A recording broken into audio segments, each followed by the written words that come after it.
2 minutes into our schedule. Good afternoon, everybody. I would like to warmly welcome you to this webinar organized by the ENIS Cost Action in collaboration with the Research with International Students community. So today we are going to discuss the topic of meaningful interactions between local and international students, as you have seen in our webinar description. And I will start with a very brief presentation of the two organizing bodies, this ENIS network and Research with International Students community. And I will show you, I thought that the best way to set the scene is in fact to show you our website. So for the colleagues who are here today and don't know the ENIS Cost Action, ENIS is the European Network of International Student Mobility, and it has as a core aim to connect research and practice in international student mobility. And ENIS is formed by 4 working groups. We have one working group dedicated to global ISM flows and trends at the macro level. We have another working group focused on social inequalities in access to and during international student mobility. And here you can see the pictures of the colleagues who are coordinating these working groups. Another working group on social and cultural integration of international students in their host countries, working group 4 on the impact of international student mobility on graduate careers. And Alejandra, I see you are raising your hand. Yeah, sorry, Cosmin, we can only see some folders. We can't see the website on the screen. Oh, sorry. Make you aware. That's a very good observation. Aha, there we go. Thank you very much. Now you can see it. Yes. Yes, so then the working groups, as I was telling you with the pictures, I was sharing the wrong screen. I'm sorry for that. So working group 4, the impact of international student mobility graduates, of international student mobility on graduates' careers, and working group 5, connecting research and practice. So this webinar is organized in the framework of working group 5, which focuses on the development of tangible recommendations for stakeholders based on the research produced by the other 4 working groups that ENIS is formed by, but also our own research and literature reviews and discussions that we have in the framework of the ENIS Cost Action. So since you were not able to see the screen from the beginning, this is the landing page of the ENIS Cost Action, a European network on international student mobility, connecting research and practice. The other organizer of today's webinar is the Research with International Students community. This is a community of researchers and practitioners as well, concerned with international student mobility and depicting international students in a more complex and less reductive way. There is also a book that I strongly recommend you to consult, which is the book Research with International Students, Critical, Conceptual, and Methodological Considerations, and is edited by Jana Mittelmeier, Sylvie Lumer, and Kalyani Unkule. Then this book is published by Routledge, and it is available online in open access. On the Research with International Students website, you can find reading lists, theoretical frameworks, and many key resources for researchers, but to some extent also for practitioners. So after setting the scene for this webinar and introducing the organizing networks, we can now, Alejandra, I see you have your hand again. Okay. You can see the presentation in full screen. Wonderful. So today we will have a presentation by our key speakers for approximately 45 minutes.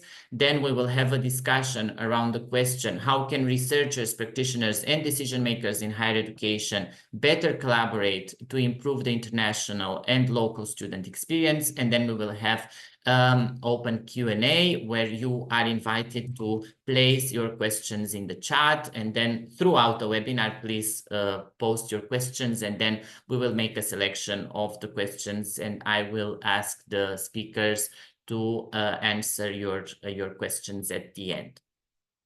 Today, I am moderating this webinar, as you must have already realized, and I am an education researcher and consultant, and in the framework of the ENIS cost action, I am the working group 5 co-leader, and my colleagues Giorgio Marinoni is the leader of this working group, and Eleonora Eritu is the stakeholder advisor. We are very happy to have with us today Alina Schartner from Newcastle University and Alejandra Vicencio from Northumbria University. As announced previously, we would have had today also our colleague Kazuhiro Kudo, but unfortunately for a very well reason, he is not able to join today, but we can engage with the ideas that he prepared for the presentation, since he allowed us to display some of the slides that he had prepared, that he has prepared for today. So before handing the floor to Alina, who will share her own presentation, I will just briefly introduce you to Alina Schartner, who is a senior lecturer in applied linguistics at the School of Education, Communication and Language Sciences at Newcastle University in the UK. She is currently the head of the Applied Linguistics and Communication subject area, where she oversees a suite of 8 master's programs that attract predominantly international students. Originally from Austria, she holds a bachelor's degree in political science from the University of Salzburg, a master's degree in cross-cultural communication and education, and a PhD from Newcastle University. Her research focuses on the experiences of international mobile groups, and she has published widely on the experiences of student migrants. Alina, welcome, and you have 20 minutes for your presentation. Thank you. Thank you very much, Cosmin, for the kind introduction and also for inviting me. I will go ahead and share the slides, and then you tell me if you can see them okay. Yes, we can. And I'll just do the full screen. Does that show in full screen mode now? Yes. Brilliant. Great. So again, thank you very much. I won't say any more about myself. I think Cosmin's introduced me very, very nicely. So I'll dive right into my talk here. And as you can see, I have titled it Revisiting the Disconnect. And then you can also see this slightly odd quote at the top: "You cannot talk with all of the strangers in the pub." And you might maybe think, what is this quote all about? And I will come back to that. And maybe you've seen it in one of my papers, but I will explain. Essentially, I will be just looking at some of the research evidence, but also some broader, I suppose, trends around this disconnect between international and domestic students that we're all interested in, and kind of, I guess, trying to identify the missing puzzle piece, missing jigsaw puzzle piece, and what we can do about it. So I hope you'll find this interesting, and I hope my slides are moving on okay. Just let me know if they don't. I think they do. All good, yes, thank you. All good, brilliant. So Cosmin has asked me to set the scene a little bit, so I'll go ahead and do that. All the points on this slide, I think, come as no surprise to all of you who are on the call today. So I think both anecdotally, but also in the academic literature, higher education is often identified as a kind of ideal arena, really, for cross-cultural interaction to take place. So of course, a lot is published about that, but we also, I think, hear it quite often anecdotally held up as university campuses are these, global, diverse spaces where, people meet in a kind of a shared space. And we also know that meaningful social interaction generally has positive outcomes for all involved. So obviously there's lots of research around positive outcomes for international students, positive outcomes for domestic students, and also, of course, obviously generally meaningful social interaction is a good thing. And I think often we assume, I'm just using the collective we, assume that social interaction across cultures is something that happens on our campuses. particularly because, of course, and I'm sure Alejandra will say more about that later, there are many, many initiatives underway now in all universities, I assume, to offer students an international experience. So you see, I've put this in inverted commas here because I think that needs some deconstructing, but also it's a label that is used in different ways. I think in my context in the UK, quite often this is referred to as a global experience, and essentially it's around offering all students global experiences that do not necessarily entail being internationally mobile, as in crossing borders. So you have internationalization at home, agendas, of course, all those sorts of things that are part of this. So I think there are now many efforts, it is fair to say. I can certainly see it in my own context here at Newcastle, where you can just see broader initiatives kind of aimed at offering global experiences to students as well as staff, in fact. And often they are obviously kind of centrally organized, and then sometimes they are more grassroots, sort of spontaneous efforts, sometimes by individual people. So there's all that going on. However, despite higher education ostensibly being a good place for cross-cultural interaction to happen, and despite lots and lots of initiatives and efforts in terms of offering global experiences, we also know that interactions between domestic and international students remain fairly limited. And you can again see here domestic and international in inverted commas. I have done that because I have thought quite a lot when preparing this talk about the labels which I should use. And I think all of us on the call this morning, I assume, are committed to a critical perspective on these labels. And by no means am I suggesting a kind of a dichotomy, binary view of these two groups, but I needed something to work with. So please forgive me if for the remainder of the call, I will refer to these groups as international and domestic, but of course, fully acknowledge that they are so much more than these two distinct groups. I'm not a huge fan of grouping people, but I'm going to do it anyway now for the purpose of this talk. So what we know is that interactions between these two groups are fairly limited today and have been for a long time. So as I was reminding myself of some of my own earlier research and having looked again at some more recent research, it becomes apparent that it is a bit of a pattern, this kind of reporting of these interactions not necessarily being very meaningful, not happening very often, not happening enough. I certainly hear it in my own practice through conversations with my own students. So I hear it a lot anecdotally. I see it in the classroom, but we can also see the evidence in the literature. So you can see just there some of the references actually, looking back, earlier literature, my own research, but also fairly recent studies actually are still reporting this. Okay. And of course, the event today, I think, is also a kind of a sign that this continues to be an issue that everyone who's involved in higher education is very aware of. And I think there are, of course, implications for the student experience, both for domestic and international students. We know, for example, that international students tend to arrive in their host countries with, fairly high aspirations and expectations around having contact with domestic students, and then end up being disappointed further down the line when this does not happen. There are also implications for universities who now strive to be these global actors. Of course, if these interactions do not happen, then how can they be global places? So that was kind of the scene. And again, I think all of this, but nonetheless, I think I needed to just set this out a little bit in terms of background. What I'm going to do now for the remainder of my talk is I think I'm just going to talk us through the status quo a little bit, right? Both in terms of what's going on in the literature and what's also being reported anecdotally. And then I will try very cautiously, I suppose, to look at some possible solutions and ask the question of what can be done? And then we can continue that in our discussion. I will refer to a little bit of research data throughout as well, just to give some illustrations. So the status quo. So I think it is fair to say that there is an assumption kind of out there that cross-cultural interactions and dialogue between international and domestic students happens in universities for a number of reasons. So there is an assumption that they meet in classes, they take classes together. So why wouldn't they interact? They literally sit in the same space. We will see in a minute that that isn't always the case, certainly not on certain degree levels in the UK. We also, I think, assume that there are many, many extracurricular activities on offer. And indeed there are.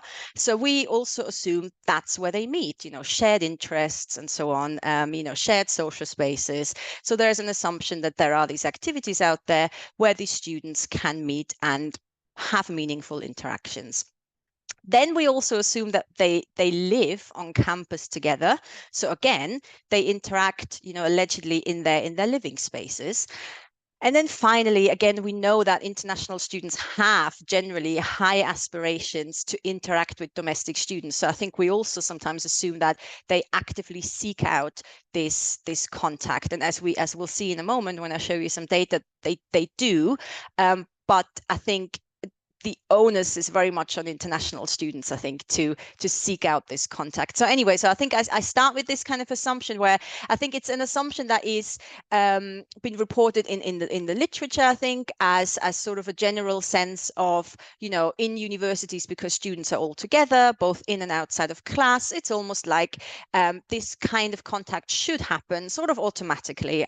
And I'll just talk you through some evidence that I think we all know, otherwise we wouldn't meet today. This doesn't necessarily happen, but why does it not happen if they are living together and taking classes together and engaging in activities together? And generally speaking, at least international students are seeking out this contact. Why is it not happening? So I think the reality is more like this. So I think there is a little bit of this utopia of everyone having lovely, meaningful intercultural dialogue, in classes and in shared activities, and then in their kitchens in the evenings. But the reality is more like this. So we know that first of all, interactions between international and domestic students are rare over time. And I've given you here in blue just one little snippet. So this is Anna, an MA student in the UK from Romania. And this is from a study I conducted nearly 10 years ago. And she, I think, is pretty typical of the sort of things I have found in research, but I also hear this again and again from my own international students here. You can see Anna was interviewed 3 times, and actually what she says about her friendships with British students doesn't change very much over time. So she hadn't met many British people generally in October. In February, she reports she's finding it difficult to make British friends. And then in June, she reports she has no British friends at all.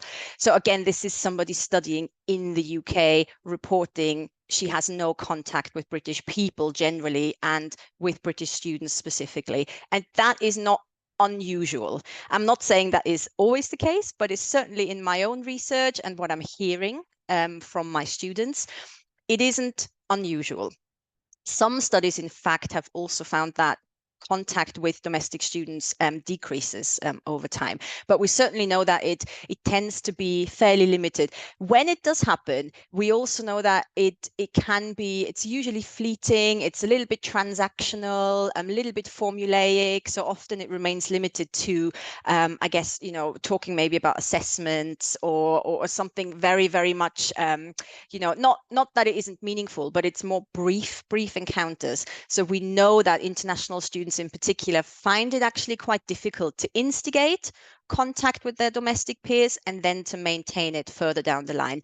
And I think it goes both ways. So what I'm hearing in my own practice is that domestic students find it equally difficult. So the question is why? So I'm just very briefly showing you here some student voices. So again, these are MA students, so postgraduate students in the UK from lots of different countries. And these are from a study conducted in 2015 and then another study conducted in 2021. And I'll just give you a brief moment to peruse these. So I'll draw out a few highlights, I think. But what you can see already, there are statements like this refers to British people. They are not here. I don't know where they are.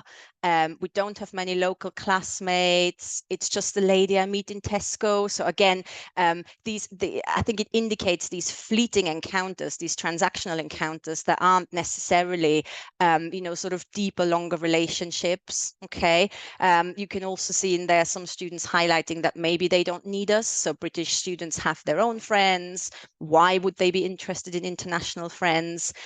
And then you can see Yana from China here, just describing this actually quite complicated emotion for international students of really trying to make friends, with British people or other international students who are not of their nationality, but then at the same time kind of also seeking out that comfort of that shared, endeavor of being an international student, and it being quite complicated. So I think it's not as simple as saying, international students necessarily all they want is contact with domestic students. I think the story is a little bit more complex. But anyway, I think from some of these comments, which again are pretty typical of other research studies, and what I hear just talking to my students, what stands out most is that in the UK, for sure at postgraduate level, it starts with not actually ever really meeting them. So even though they study in the UK in a British university, because of the nature of their degree programs, and I could come back to that later, it is actually quite difficult to physically be in the same spaces. So there are a number of barriers, which I shall now briefly talk us through. So I'm asking this question, what needs to change? So as I was reflecting on this, I started to, in my own head, identify a number of issues that, again, I think are no big secret. So I don't think I'm telling you anything new here, but I think it's really worth re-examining what are actually the issues. And I think there are so many of them. So maybe later on we can discuss which of these, can be maybe tackled by researchers working with practitioners and so on. But I think number one, and I come at this very much with a sort of UK perspective, because here, and I don't know how well this translates to other countries, so forgive me if it doesn't, but certainly in the UK, I think we have a number of systemic issues to contend with, which are really actually quite difficult to break down. So the first one that came to mind for me is actually right at the start of the international student journey, where orientation programs, at least some that I've experienced, I don't think they are necessarily always very well designed. There are some excellent ones for sure, but I can just see, and again, in the literature, this has been addressed as well, there is still a prevailing assimilationist rhetoric. And what I mean by that is I think the onus is very much often placed on international students, having to quote unquote adjust, right, to the culture of the host environment, and so on. I think that approaches to culture, and again, that's obviously a problematic term, can be rather simplistic. So some of these orientation programs here in the UK are a little bit like, a menu of choices of, this is what you need to do when you talk to a British person. These are some of the British sort of cultural facts you need to know about. So I can see how some of it might be helpful, but I think it also absolutely feeds into a narrative around, I think, stereotypes about the host culture. And again, it gives sort of international students a guide of, and now off you go and do this and you'll be fine, which I think it's a lot to ask of this group, because it does suggest it's one way. And then finally, this binary distinction. So in UK universities, we often have an international welcome week a week before everybody else arrives. So we are literally separating them into two different time frames, which is of course unhelpful and puts them into these boxes very early on, and doesn't necessarily create shared social spaces. So there are issues around orientation programs. And then further down the line, I think it extends to extracurricular activities. So we know that a lot of activities are focused on specific cultural groups, and there's of course nothing wrong with that, but I think certainly here in the UK quite often we have an activity or we call them societies, activity groups, arranged around a particular culture. Often that maps onto a country, so you might have a Chinese society, a Saudi Arabian society, and I'm not saying there isn't any value, but you can also see how that creates certain barriers. And then we have international groups, which again, that label international, I think, can inhibit maybe domestic students joining these sorts of groups. And then there are broader barriers to participation, which I won't go into detail too much, but for example, we do know from research that if social activities are around drinking, for example, and going to pubs and all of that, that is a little bit problematic, and that can be a problem, I think, for international students, and not just those who come from cultures where drinking is not a social norm. So we know that, and I hear it anecdotally. We also then have a lack of shared social spaces. So I think we can talk about the campus layout, segregated housing. And what I mean by that, I don't think anybody is intentionally creating segregation here, but I do think that just because of the nature of how accommodation works, certainly in the UK, what we do find ourselves with is these clusters of housing, which is very international, and then our domestic students live elsewhere. And the same is true to some extent in terms of social spaces on campus. I can see it every day here. They just are in different places and they socialize in different ways. And then the last one here, I think that is systemic, is around, I think sometimes there is a little bit of a lack of buy-in. And what I mean by that is everybody on this call today, of course, is very much invested into this, but I don't think everybody is. So I think there are certainly pockets in my university when occasionally I find myself in meetings and some people are surprised that we're even talking about this, and it's a non-issue. And part of it is to do with their student demographics, sometimes the nature of their subject discipline. So I think staff engagement is absolutely key, and that kind of value of international outlooks and trying to bring these two groups together is absolutely absolutely key. So, and the last one, and I think that's for me is a big one, skewed to student intake. And again, this may not apply in other contexts, but in the United Kingdom, at postgraduate level, especially master's level, the intake of students is so skewed towards international students that there are courses, including the one I teach on, that is 95+% international. And that's what I mean by sometimes sitting in classes together is an assumption we make, but actually they don't share classes together because there are no British students on their courses. So I think these systemic issues are really, really difficult to tackle, but they are there for sure. The other one I was thinking about, of course, and this will resonate, I think, with people on this call, I think narratives around international students or student migrants, I think, as I prefer to call them now. There are some narratives that need to be deconstructed, and of course we are all trying to do this. I think, and again, I'm kind of telling you things you already know, but I think a prevailing deficit perspective is really unhelpful. So I think international students being very much portrayed as sort of vulnerable, needing help, needing time to adjust, needing quote unquote our help to adjust. And also, I think often being portrayed as having, as being sort of passive victims, dare I say, of culture shock, right? Rather than having agency. I think all of that is really unhelpful because it creates certain misconceptions, which I think then feed into how domestic students potentially feel about international students. So I've just listed a few things off the top of my head. They come to mind. So, the idea that international students necessarily struggle with English or the host language, which we know that's not always true. A lot of international students speak excellent English, have no problem whatsoever. Academic struggles. I think this famous stereotype of the international struggling student, struggling with assignments, struggling with new approaches to teaching. I mean, absolutely that is part of it, but I think there are so many success stories, and most international students that I teach, they graduate and are actually usually fairly successful on their courses. So I think that's another one. And then the big one here, of course, is the famous cultural adjustment, that international students somehow arrive in their host country with a lack of cultural skills and they need help to learn these skills. So again, that onus being placed on international students.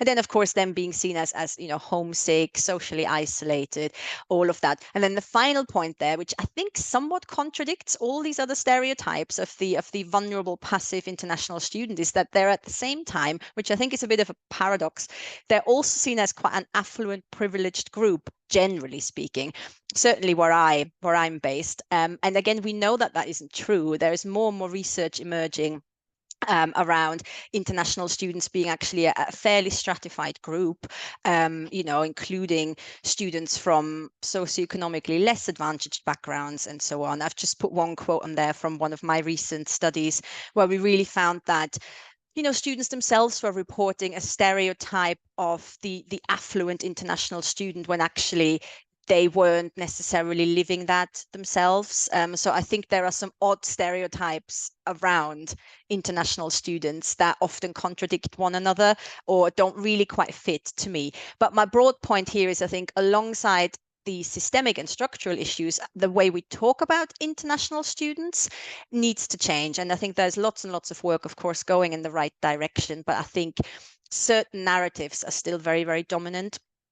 And then I think we do need to do the same with domestic students. And I think there is less written about this, and you hear less about it, is my feeling. I certainly couldn't find as much literature on it.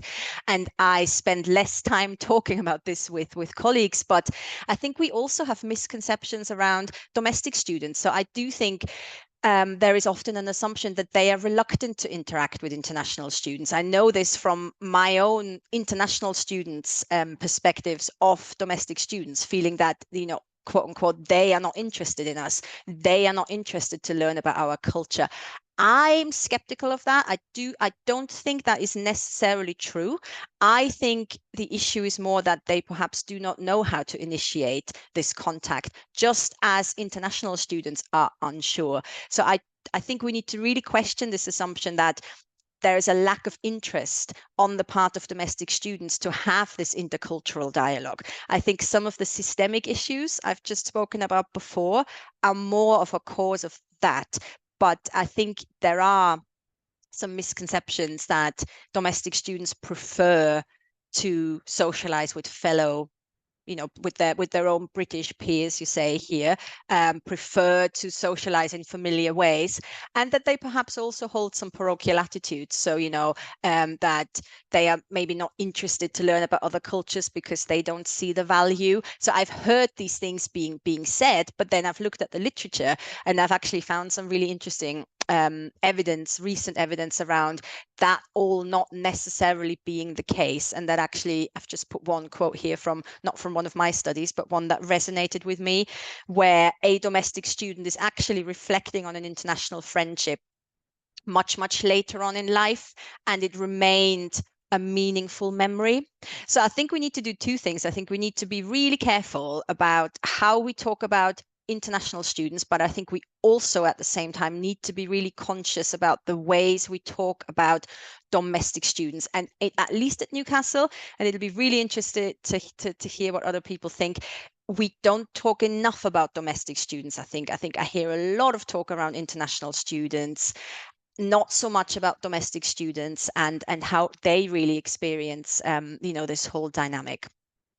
So this brings me, I think, to my conclusion. So, you know, again, none of this is going to be a surprise to you, but I think we have fairly robust evidence, and I think we can see it as well, that these interactions between international and domestic students, they do not just happen. Okay, so I think this assumption I presented before, that okay, they are together in class and they live together, they should interact. We know it doesn't just happen. So something clearly needs to happen. You know, intentional efforts to make it happen. But we also know that these intentional efforts, because they are happening, they are not always successful. So I think we need to look at these as well. You know, why is that not enough?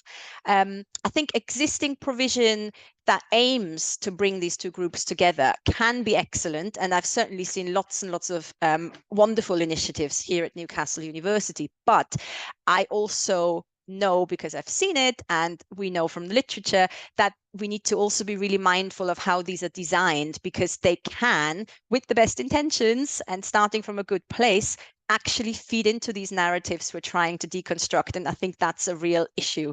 And then I think my final point here, which is a little bit, you know, sort of maybe controversial or outside the box, I think we need to also be really mindful that we recognize the value of all types of social interactions, because I also think that sometimes we are so concerned with the interactions between domestic and international students that we forget that there is a more complex picture of social interaction going on, where we also have, friendships amongst international students, where we have domestic students who are themselves actually highly diverse in all sorts of different ways, different migration backgrounds, perhaps, different social backgrounds. And then we also have interactions amongst students of the same nationality who are also in themselves, of course, highly diverse, even though they come under this label international students. So I think we mustn't forget that there are other really, really rewarding types of social interactions as well in this whole picture. But obviously I am conscious that today we are focusing absolutely on these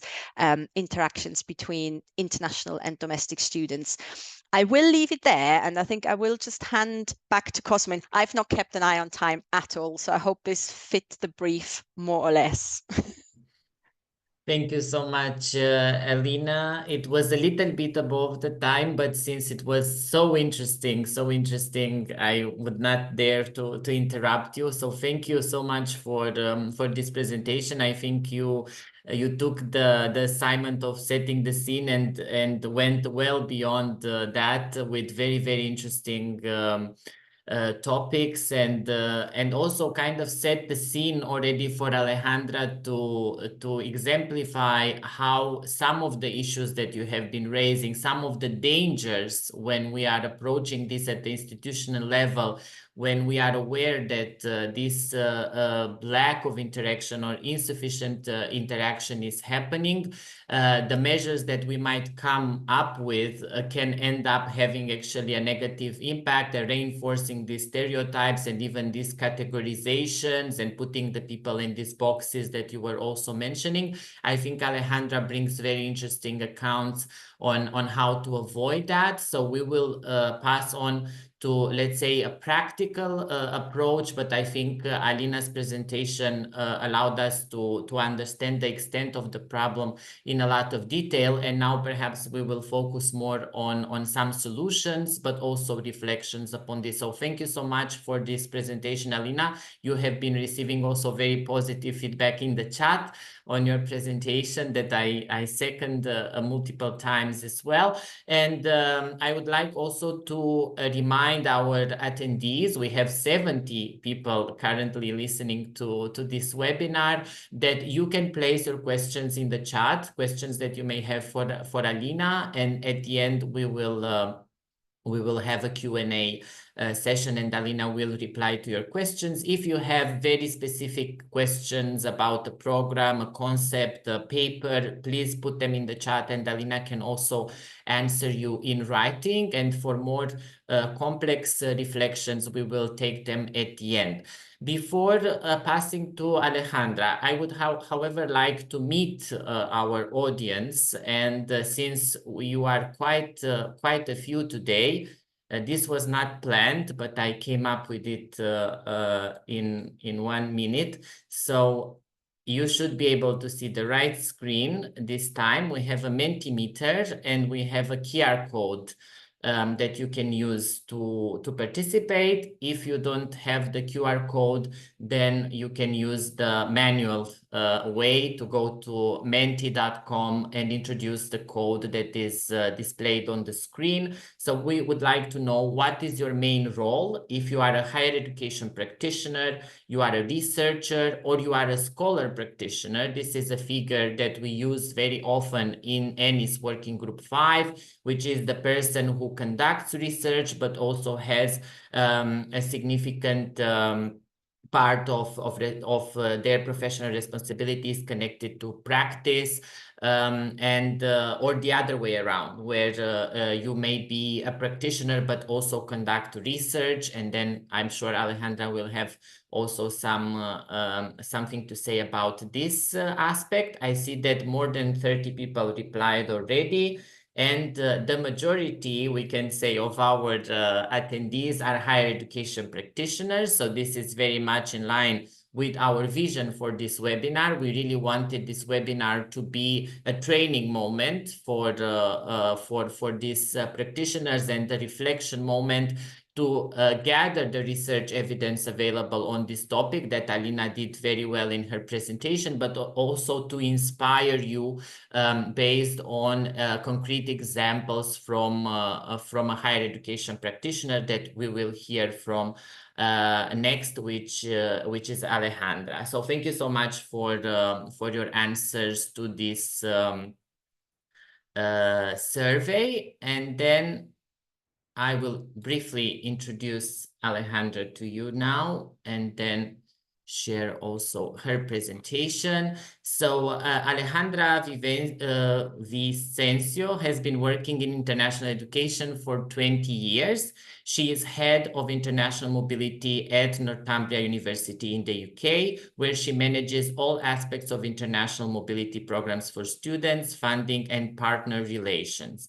Ale is passionate about international education and has done research on the value of internationalizing higher education in a development context and the impact of short programs. She is a member of Northumbria University Strategy Advisory Board and chair of the EAIE Student and Staff Mobility Thematic Committee. So Alejandra, you will also have 20 minutes for your presentation. And while I share my screen, you can already start. Great. Thank you very much, Cosmin, first of all, for inviting me to present this webinar, and also to Alina, particularly for all your insights and your comments. As you said, some of them are familiar to us, and we have lots of common challenges in all universities. I'm sure colleagues will agree, but it's really good to have a discussion about how we can solve some of these problems and what we can do as members of the staff to try to help students integrate, which is the theme of today. I think for us, we try to find the questions about why something is an issue and where it comes from. I would encourage colleagues to think about their own context, their own institutions, the makeup of their own institution, the student's body, the local context, the cultural context of the country, and start from there, because that's very important. And I'll explain in a minute why that's important for us. But we have some other sources of data and comments and experiential comments as well, where we see that these are coming back to us very often. Before COVID and after COVID. For example, why is integration a problem? The International Student Barometer, which is a survey done with international students, is very important in the UK because it does ask a lot about the international student experience in the UK.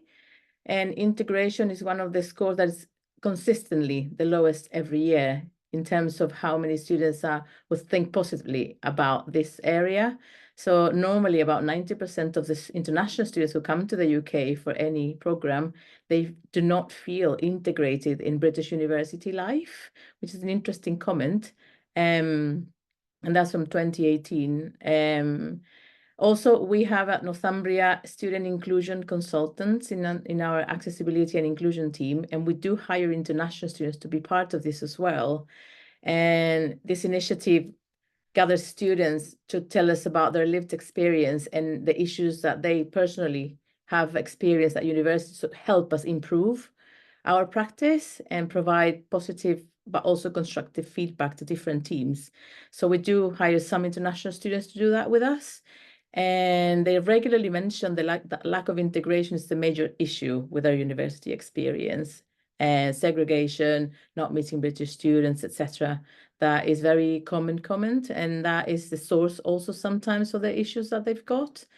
And on the other side, like Alina mentioned before, our British students' feedback is also very important for us, because they say that lack of real life experience or hearing from international students, meeting them before they consider studying abroad or going somewhere for international experience, in pre-departure briefings or information or things that we provide to help them prepare, is lacking.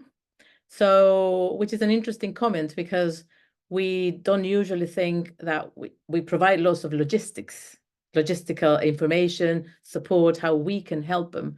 But they have told us that they would like to meet international students. They would like to hear about what it's like to live in another country as a student, not necessarily how difficult it is to get a visa or to move to another country or how you book accommodation. They'd like to know, they go beyond to a deeper understanding of what a student, a young person would feel like being a student in another country. So all these different sources of comments and data we also use to improve our practice with our students in general. We go to the next slide, please. Thank you. Yeah, so at Northumbria, what do we do about it? We not only ask the international or colleagues who work with international students to take action. I have to clarify that at Northumbria University, we don't have an international office in the traditional sense. My team who manage international mobility and exchanges, particularly all the academic exchanges that we have, we are based in Graduate Futures, which is our careers team within Student Library and Academic Services Directorate, which is a very important thing for us because we do not think about international mobility or international students in a separate way. We are trying to move away from talking about home and international students quite a lot. It's part of our university strategy. We normally talk about students as a whole and the different needs that different types and groups of students have. Here at Northumbria, we have a large number of students who are from the local area, come from disadvantaged backgrounds. And our university's strategy is to do that. We consciously go out into the local region and rural areas, small towns, where we know the students who haven't had any experience with higher education are to recruit them to come to Northumbria. So we know that different groups have different needs, including international students or students who come to the UK for the first time. So the Students' Union, which is an interesting thing because our Students' Union, the president is an international student and 2 of the 5 sabbaticals are also international students. And we do that purposefully to make sure that they do integrate, they have a voice at a higher level where the decisions are made, where they can officially suggest meaningful change to all the areas of the university, have a voice. So that is really important for us, and it has been the case for the last couple of years, which has helped a lot. And they have loads of different activities, but just mentioning a few here that will show you how the Students' Union are quite committed to helping students integrate and provide a good experience also for international students, not just local. For example, they have a program called Fast Friends, which they run. We don't have a buddy program like other universities do, run by the international office. This is all run by the Students' Union, and they support the incoming students where they come for the first time to university in year 1, local students or international students. All of them can be part of this program, and they organize trips for all students. They organize integration events. They provide cheap opportunities to do certain activities in the local area or travel around the UK. And that is not only for international students, that's for all students, because some of our students some home students don't have any networks or any confidence. And when they come to university, they move from a small town into Newcastle. Newcastle is not that big. There's only 300,000 people, but they do come from very small villages in the countryside. So even for them, it's difficult to integrate with university life and other students. So this is open to any student. We also have a London campus where we have the majority of our students are international students, but they have a student committee that provide a welcome program for international students, for all students who join in the campus with a certain budget. That helps because as Alina said, there is a misconception that international students, because they come to the UK, they have money to do things, but that's not always the case. So they have their own budget to help with a financial model to welcome students and help with integration, give them a chance to visit companies if they don't have money for transportation, that we provide that, etc., etc. And for the integration experience, they organize volunteering programs for both home and international students, and they realize that helps them meet each other within a similar interest, not just to meet other people, but to work on something together outside of the classroom as well. And that is very common in the Northeast because there's loads of different volunteering organizations that work with our university to provide work experience. So that has also provided a really good instance for all the students to integrate. We also, as I said before, we don't tend to speak too much about the difference between home and international, but normally about what needs different types of groups of students have. So if we have students who have moved from far away, we do have a high number of commuter students. So students who are not from Newcastle and they have to come in every day from far away. So it takes more than an hour to come to Newcastle. They need additional support. You could potentially think about along the same lines for students who move from another country to Newcastle. What are the challenges, not necessarily only logistically, but the strain that puts on the experience, the stress, the mental health support that they need, etc.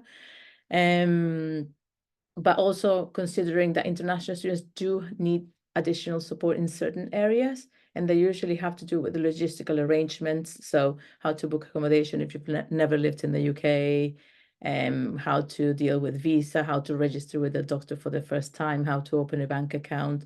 So those, we don't deny that there's a need for that level of support as well. And as I said before, our team is integrated in Graduate Futures and Student Services. So we don't see international students versus home students as a dichotomy per se. So we help all students have a good international experience. Can we move to the next one?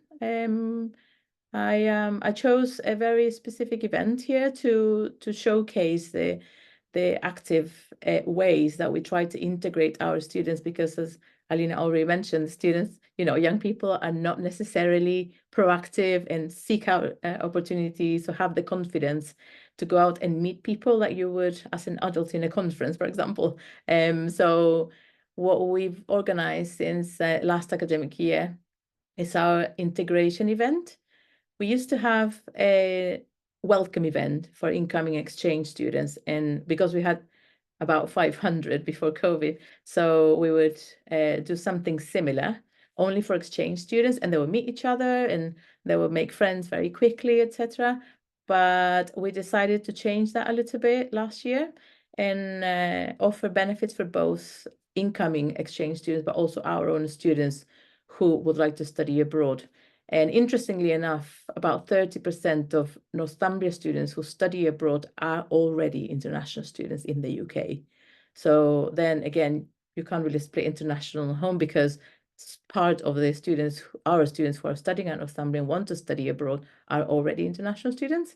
So what we do is that we clearly spell the benefits of coming to this event for both groups.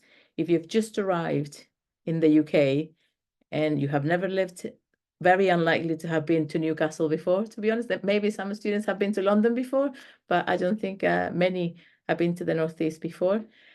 If they're new, they've just, they don't know many people, they're coming on their own, no other students from their own university or their own country even have been to the Northeast before, and they would like to benefit from this event, they can come. But also we are very clear with our own students that if they want to study abroad next year, this is the opportunity that they have to meet people from the country that they could potentially go to next year, to ask questions about the student's experience as a student in that country and in that university, prepare better for the application process, because in the application they have to explain why they want to go to a specific country. So the invitation to our own students is very clear. Come, but you're not going to only help someone else, you are going to help yourself, because this event is also beneficial for you.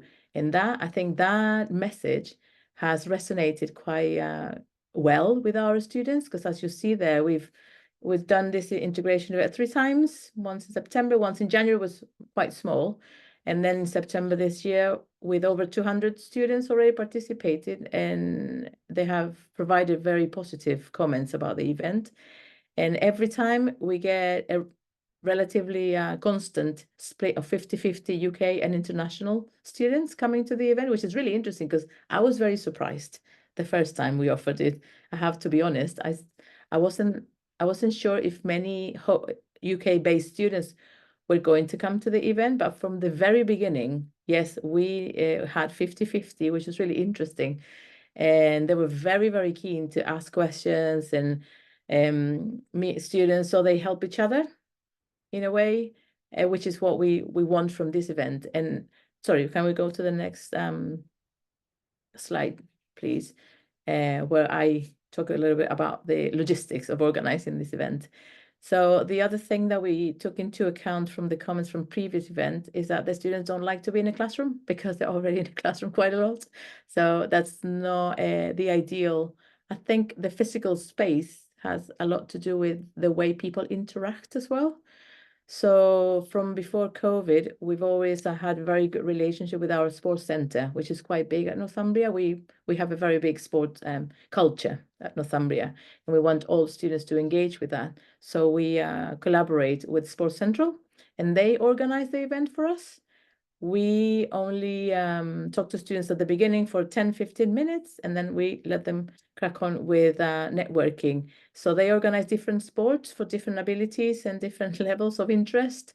So they will do netball and badminton, but we also have a golf simulator for people who don't want to do something too active, and yoga classes, etc. So after we give them a little bit of a space to have a chat, they sign up for different sports. So it's an opportunity for our sports center to showcase the activities there, and the students who are interested in joining the gym and participating in the different sports clubs, they can do that as well.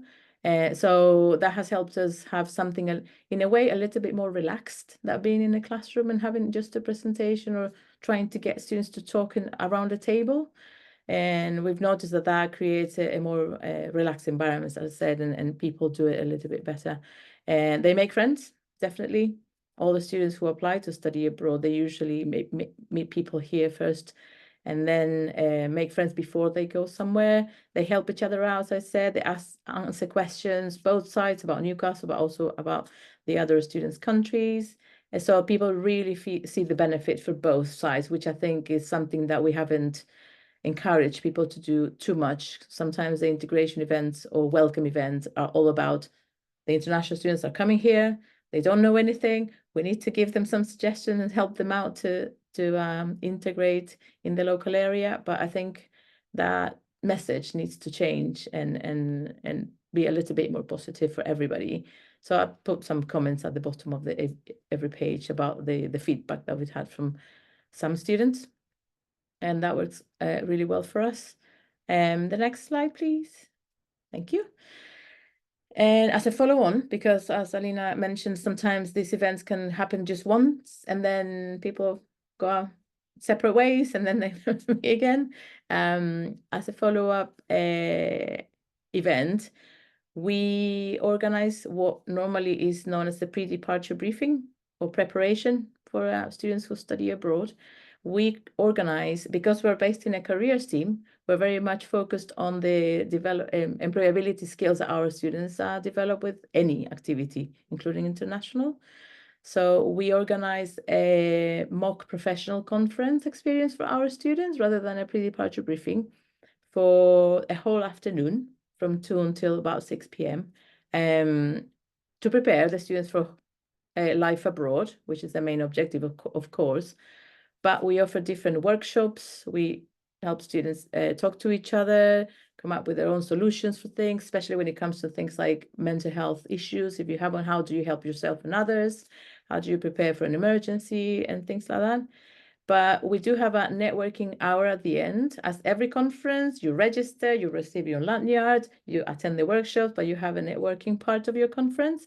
And we invite incoming exchange students to join us for that networking hour. So again, our students can meet people from different countries before they go somewhere, ask different questions, make friends, and then they can connect the next semester when they arrive, etc. So the benefits are similar to our integration event, which is in a different context. So I think that has also been quite helpful for our students, and they see the benefit of talking to international students and making friends. So when they go abroad, and they're in the same position when they become the international student in another country, they already understand what that feels like, and they are better prepared to face that, and having a little bit of a support network already before they travel. So students obviously always comment that that's one of their favorite parts of the study abroad conference. Obviously, our presentation and talks about security and things like that are not the most interesting part of the day, but they do enjoy that part. And I think I have one more slide. Thank you. Yes, and the other thing that we showcased and discussed a little bit for this webinar that might be useful to help students integrate and have a better experience is that our Northumbria Language Centre is an academic unit that is not based in faculties. It's based, again, in student library and academic services alongside our team. So we work quite closely together to encourage students to learn languages before they study abroad. But that offer is also available to international students. And I think because our colleagues who teach languages, they are obviously more passionate and more enthusiastic about promoting integration and helping our home students who may have never had any experience with international students at all, or had very little opportunity, very few opportunities to learn languages in school. They encourage them to engage with international students to improve their language skills, and the benefit of that is that if they study abroad eventually, they will have an added value to their learning. And this academic skills module that we have at Northumbria is integrated in all departments, and this team delivered that. When I joined Northumbria about 10 years ago, we realized that we were offering this academic skills module to all international students, but the take-up wasn't great. So the students were not attending because it hasn't got credits. So we created a task and finish group where we discussed the possibility of making it mandatory for all international students. And we decided that it was a good idea to help with the degree classification, better experience, understanding the educational system in the UK better, supporting them with very specific areas, especially when it came to writing, talking about things like plagiarism or citing, or what the expectation is in the UK, things like why, if you're studying social sciences, if you get a 70, that's a really, really good grade. It's not, you're not expected to have 99% and things like that. So our colleagues offer this academic skills module in every department, and they amend the content to use academic and subject related content per department as well. So the students feel that they're talking about something relevant, and we put it in the students' timetable. Always for all international students, with the opportunity that they can drop out if they take tests and they show us that they don't need it, which is fine. But that take up has increased year per year, and the results of international students had actually improved when they attend this module. And the interesting thing that people are quite surprised when I tell them this is that slowly and steadily we have actually incorporated home students in these modules as well, because we have students who come from local schools that might have not had the best quality, and they struggle a little bit with some academic concepts and academic support. So we are starting to invite home students to join these academic skills modules, which is they found quite helpful as well. So again, this is another area where we are integrating students and understanding that it's not about home versus international. It's about students who have certain needs that they need more support with, and that doesn't necessarily have to do with your nationality or whether you grew up in the UK or not. It has to do with your own personal experience. So I think that's why all these different interventions have been positive, because people see the benefit for the individual rather than grouping them in a certain way. So I think we are trying to do this a lot more and very actively. As Alina said, not everybody is on board with these things, or sometimes not everybody is trained properly to understand where the students are coming from, what the needs are, and what they can do. But I think with not being in an isolated international office that doesn't align to any department or any student services, that has given us a very good place to start these conversations with our colleagues in different services and different departments, and allowing them to help us, to help each other, actually, to support all of our students better. So I hope that this is helpful for others as some examples of what they could do. And if anyone has any questions, I'm happy to expand on any of this as well. Thank you so much, Alejandra. I think it was very, very interesting and relevant, and I like the way you connected with Alina's presentation, because exactly as I had envisioned, the setting the scene and understanding certain issues were then answered through your own experience. I think very relevant here was also the fact that you highlighted some specificities of your institution. And for the colleagues who are attending here today and can get inspired from these accounts that you shared with us, it's always important to keep in mind that different institutions have different ways of functioning. The context can be different. There was a comment in the chat about English-speaking country experience, which could be quite different from other countries, as for instance Finland, where the difficulty of interactions can be even higher due to this linguistic aspect. So this is something that is very important to consider, the specificity of your institution and what type of measures would make sense to develop in your own context. So for instance, in Northumbria and in the accounts of Alejandra, it becomes very visible that there is a very clear institutional mindset of providing a good experience to all students, regardless of being international or domestic,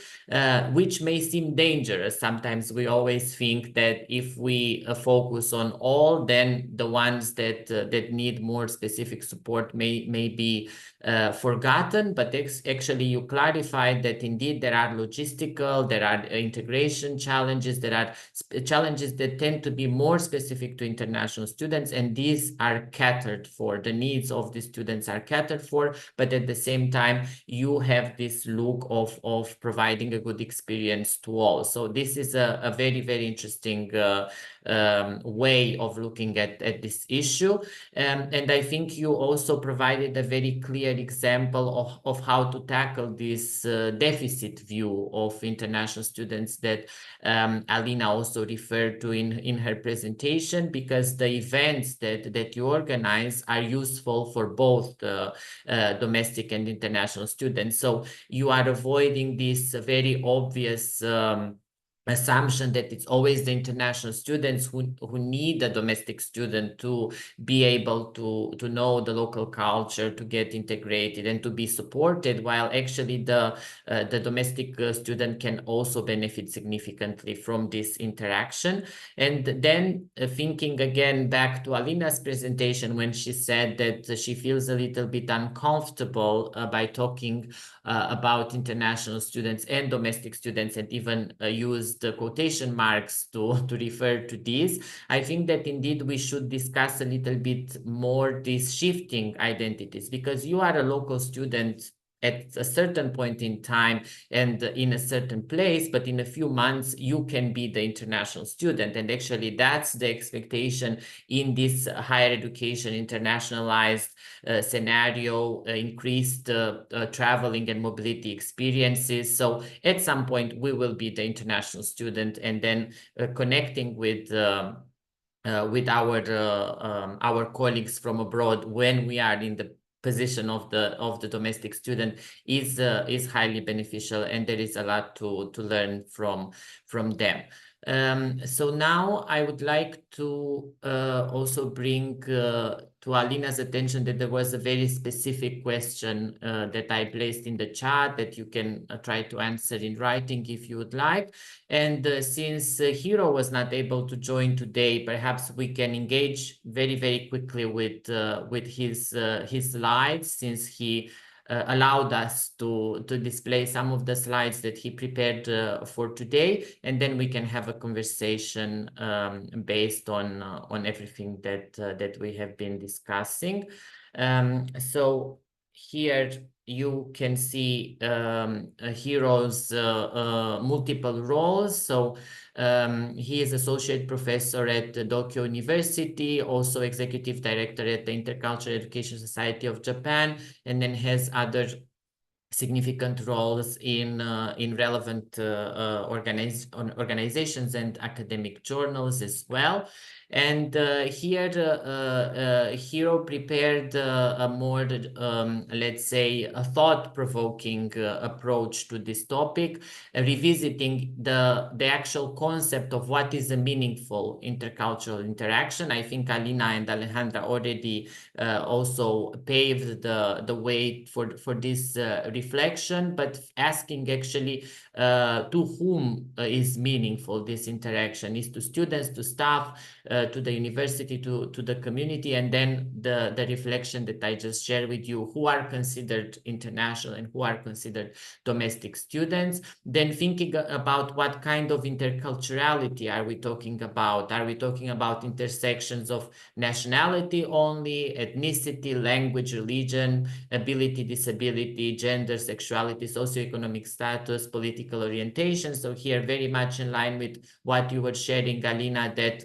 within the group of domestic students and within the group of international students, we can have such a tremendous diversity that can actually account and be regarded as an intercultural type of interaction with significant benefits as well. And of course, Hiro is also asking us what types of interactions and relationships are we talking about? Are these very functional? Are these personal, developmental, rhizomatic, transitional? And here Hiro brings this concept of cosmopolitan agency that I believe he has been working on, and he has played some references to his own scientific papers about this topic, where he advances that while institutions play an important role in promoting these interactions, it is ultimately the students' so-called cosmopolitan agency that matters. And by cosmopolitan agency, he means a reflexive or habitual expression of openness, inclusion, and morality beyond perceived cultural and personal differences towards a better future. So thinking about the interventions that we are developing, this has to be very carefully designed interventions. This was very visible also in Alina's and Alejandra's presentations when we design these interventions. If we do it in a rushed and not very thought through way, we might end up reinforcing existing stereotypes and existing dynamics. And we had very good examples from Alejandra how to avoid this type of measures that have a little bit like the opposite effect from what we are looking into. And again, this focus on the inclusive ethos, I think it also highlights the approach that you take, Alejandra, at Northumbria, rather than, as I was saying, then focusing on these two groups separately. You want to make sure that all of them are included and have a good experience. So I hope I did justice to Hiro's ideas. We have here some data that he had also included, but of course I'm not in a position to present the empirical part of his research. And I leave you here with some of his publications that he referred into the presentation. And now I think we can proceed towards a discussion taking in consideration this broader question: how can researchers, practitioners, and decision makers in higher education better collaborate to tackle this issue and improve the international and, of course, the local student experience as well? And here I would start perhaps with a question for Alejandra, asking her what would you need from researchers like Alina and other researchers that work on international student mobility when it comes to evidence about this issue. And also it would be interesting to know, Alejandra, how do you use research evidence in your daily work, and how do you take action upon this issue of meaningful interactions between international and domestic students? And how the research evidence helps you to really improve the international and the domestic student experience. Certainly. I think it's quite important to think about what you do and the impact that what you do has on people, because we're based in a careers team. We are very much data informed, which helps for everything we do. So we use a lot of graduate outcomes data, career surveys data, etc., to see what impact our activities have on the students and their development, which has helped us think about that a little bit more and go beyond just organizing activities that will have numbers of students engaged with them. Because a lot of people in international mobility are very much focused on the numbers. We try to have an objective of sending more students abroad, recruiting more international students to come to the UK. And that's very transactional, as Alina said, but we do focus a lot on feedback from students. And that is because we like to co-create things with them.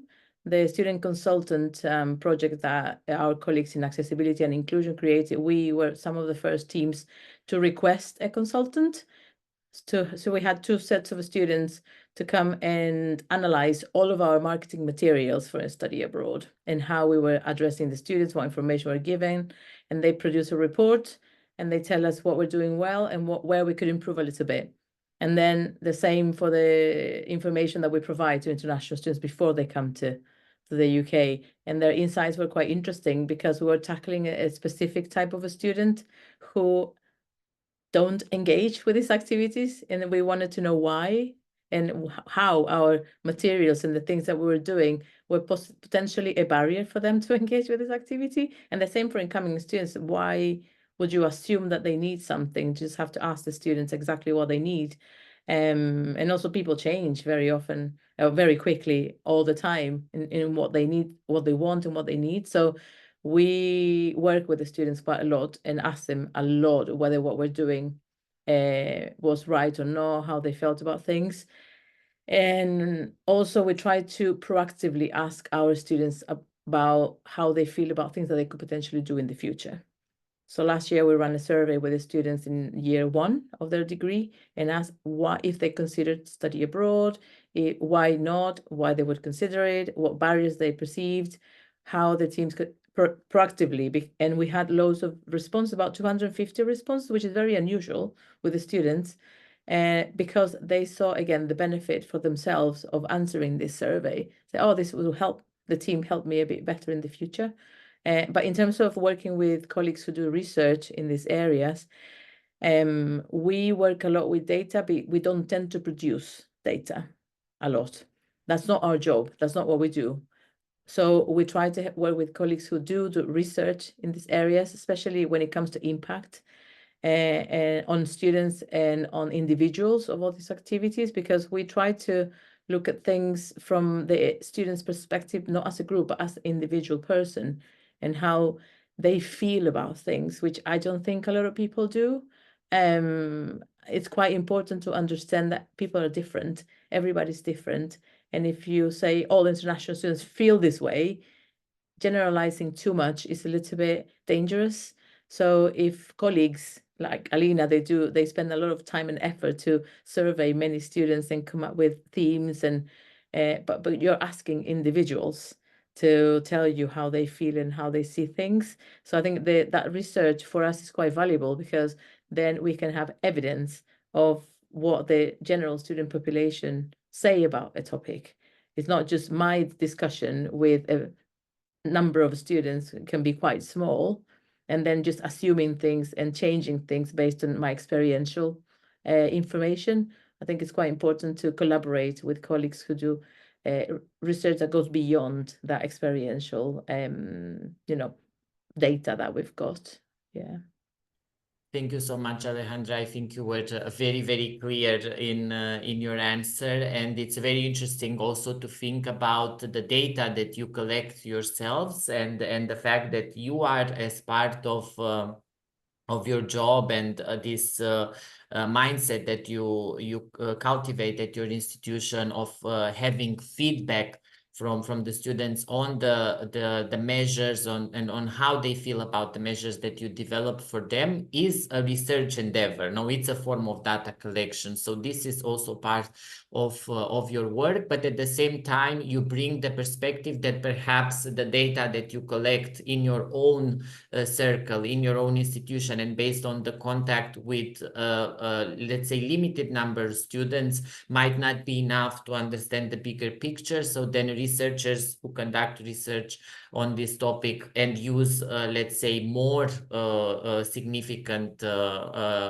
samples could be very useful for you. So that's a very good point, and I think it's valuable for all the colleagues who attend the webinar today, and also encourage some of our practitioner colleagues who don't have perhaps this habit of collaborating with fellow researchers. Sometimes there could be researchers in their own institutions specifically focused on international student mobility, but there is this lack of connection and lack of interaction between them and the international office. So now thinking about also what researchers would need from practitioners like you, Alejandra, in order to conduct better and more relevant research for higher education institutions and decision makers. So how do you think, Alina, your research could benefit and can become really more useful to the practitioners if you would know and liaise more with practitioners like Alejandra? Yeah, thanks for the question, Cosmin. I think it's really important. It's something I grapple with all the time. So I think I'll answer it in a couple of different ways. So I think one kind of broader issue, and I don't know if Alejandra can maybe relate to that as well. I think for me, time is a real problem. So I think, having multiple hats on, so, being a researcher, but also, running a program and heading a department and so many different things. And then also really wanting my research to have impact. And of course, I'm sure it's the same all over. Here at Newcastle, there's a big drive to demonstrate and evidence the impact that your research has. And I think it is really difficult if you're conducting research on higher education, within higher education, demonstrating an impact, certainly outside higher education is quite difficult, but even demonstrating the impact within higher education. So I think there are a couple of things. There's just simply having the time, and that's not something for us to solve. I think that's a bigger issue just in terms of, I think it's not too dissimilar actually to the kind of divide between international and domestic students. I think practitioners and researchers, I don't think we necessarily always meet each other in the same places, or it certainly doesn't happen as much as I would like at Newcastle. So I think, again, we have some systemic issues there in terms of operating in silos, but we can park that because I don't think we can solve that right now. I think in terms of the sort of question around, how it would help my research if I had a clear idea of what is needed. I think a steer from practitioners in terms of what you and colleagues felt the issues are would be immensely helpful, because I think quite often as researchers, we start by looking at the literature and identifying the famous gap of what is missing from a kind of research perspective. And we certainly look obviously also at the real world, trying to identify issues. But I think I'm certainly guilty of that. I think we quite often maybe do not start with a conversation with our practitioner colleagues of, what are the issues that you observe and where can my research help? So I think maybe I should do that more myself going forward, having the conversation, asking the question, what do you think the issues are, and where I think knowing what kind of evidence you need and where we could help to provide that evidence to inform your work would be really helpful. So I think to me, it would be, aside from the issue of it being really, I think sometimes actually quite hard to have these conversations, because when do you have them? And sometimes it's actually quite difficult to find out in my institution, because it's so complex, who in the practitioner in a world, who is doing what and who is responsible for whom. So I think that's a side issue that's tricky to navigate. But I think just, yeah, for sure, knowing what are the issues that would benefit from being researched. I think you were probably, I keep saying you, you, not you personally, Alejandra, but colleagues, who are, more, I think, clued into and just more aware of issues on the ground because you're living it, right? I think sometimes we're a little bit further removed as researchers, although that isn't true either, because quite often we wear that double hat of practitioner and researcher anyway.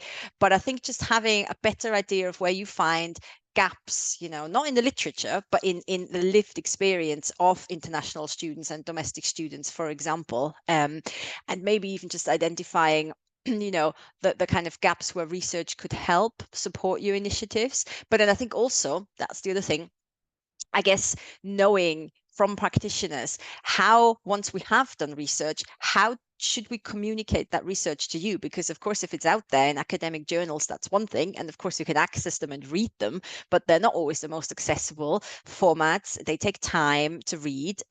So is there a way that we as researchers can package our research up bite-sized? How can we share it with you so it is useful to you and it can be implemented, I guess, more quicker? So I think it's those things, Cosmin, I would say that I think would help me if I have my researcher hat on, and part of it is up to me, to have these conversations. But I think it's obviously a broader thing that I think researchers would benefit from, hugely, in terms of, before they start their research, really knowing from practitioner colleagues what are the issues, could give us really good research ideas and really prompt, new angles.